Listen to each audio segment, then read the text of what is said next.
নমস্কার বন্ধুরা, কেমন আছো সবাই? আশা করি সবাই ভালো আছো। আজ আমরা চলে এসেছি আরও একটি শক্তিপীঠের সঙ্গে। চলো শুরু করা যাক। সরাজ মল্লিক। আচ্ছা, দেবকুণ্ড ছাড়া এখানে আর কি কি আছে? আর দেবকুণ্ড সমুদ্র, হ্যাঁ, আর কাল ড্যাম, সোনা ড্যাম, এই চারটে মোটামুটি আছে। আচ্ছা, ড্যাম দুটো। এই টোটাল মোটামুটি করতে আমাদের কতক্ষণ টাইম লাগতে পারে? টাইম তো 8 ঘন্টা, 6 ঘন্টা, 6 ঘন্টা মিনিমাম। আচ্ছা, এই যেখান থেকে আমরা গাড়িতে উঠছি, এই জায়গাটার নাম কি? উদলা থানা চক। উদলা থানা চক। আচ্ছা, আর টোটাল আমরা যে হিসেবে বললাম, তাহলে এখানে যদি কেউ আসে তাহলে একজনের মাথা পিছু আসা যাওয়া কত পড়ছে এই চারটে জায়গায়? একজনে নাই, আমরা পুরো বুকিং কত পড়বে? বুকিং কত জানা না, 1000। ঠিক আছে, আমরা অবশ্যই চেষ্টা করবো ট্রাভেল এক্সট্রার পক্ষ থেকে আপনাকে 1000 তো অবশ্যই পাবেন। আর আমারও নিজস্ব গ্রুপ আছে না, ট্যুর অ্যান্ড ট্রাভেলস, তার পক্ষ থেকে অবশ্যই আপনাকে আবার আসবো, আবার অনেক কাউকে বলে রাখবো যাতে আপনার কাছেই লোক আসে। ঠিক আছে।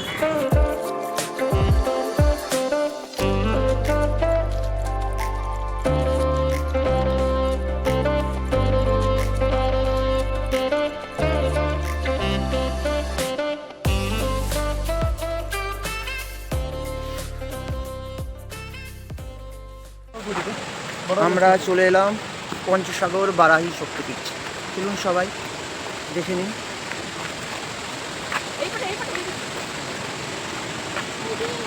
বারাহি শক্তিপীঠ,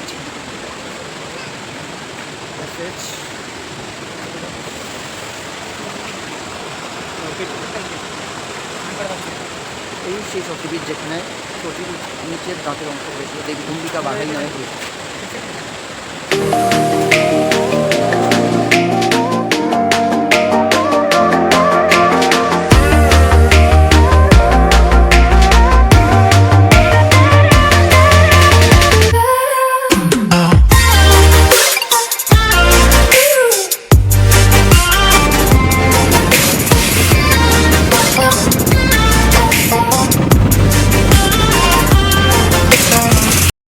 হ্যালো বন্ধুরা, কেমন আছো সবাই? আশা করি সবাই ভালো আছে। আজ আমরা চলে এসেছি দেবকুণ্ড। অবশ্যই জানতে চাও এটি কোন স্থান। এটি সেই দেবকুণ্ড যা সত্যযুগে একটি শক্তিপীঠ নামে পরিচিত, যা পঞ্চসাগর শক্তিপীঠ নামে পরিচিত। তোমরা অবশ্যই দেখতে চাও ভিউটা। বাবা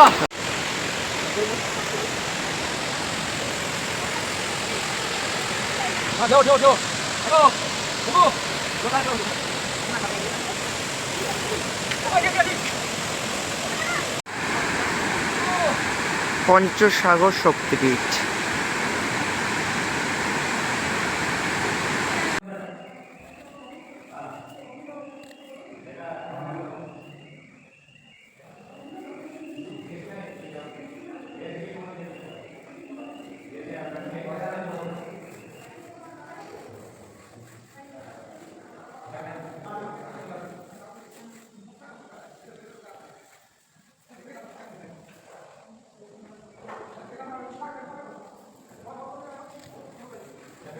নমস্কার বন্ধুরা, ট্রাভেল এক্সট্রা পক্ষ থেকে জানাই সকলকে সাদর আমন্ত্রণ।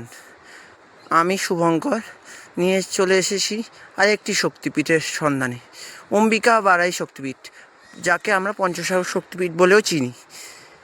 আগেকার দিনে যখন কেউ এই তীর্থ দর্শন করতো, তারা এই পথ ধরে মায়ের শক্তিপীঠে যেত। কিন্তু এখন নবরূপে নির্মিত এই রাস্তা ধরেই সকলে এই শক্তিপীঠ দর্শন করে।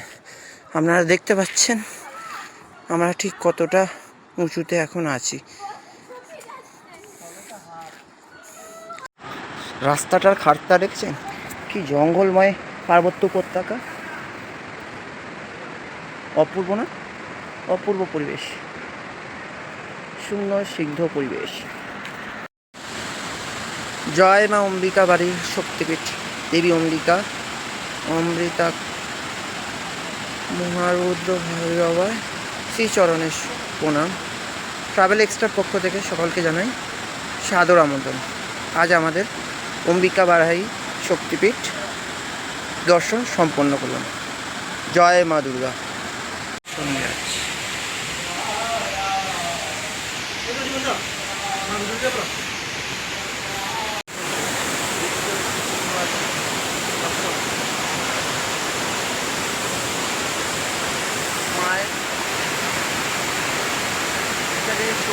হওয়ার জন্য যে যে 5টি গুণ লক্ষ্য করা যায় সবই বর্তমান।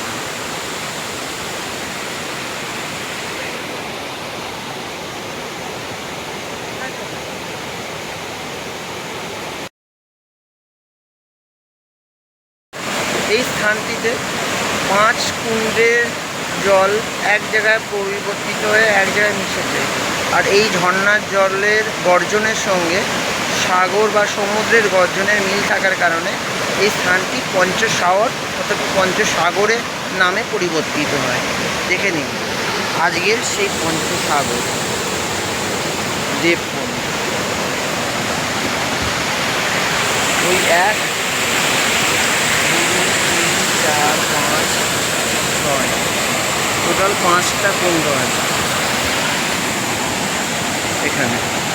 সবটা হয়তো আপনাদের দেখাতে পারছি না, এই মহা অরণ্য দেখানো সম্ভব না। মহাকুণ্ড এই পূর্ণ করলাম।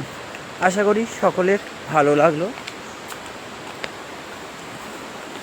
যদি ভালো লাগে অবশ্যই লাইক করবেন চ্যানেলকে। এই বলে আমি আমার যাত্রা সমাপ্ত করলাম। জয় মা বারাই।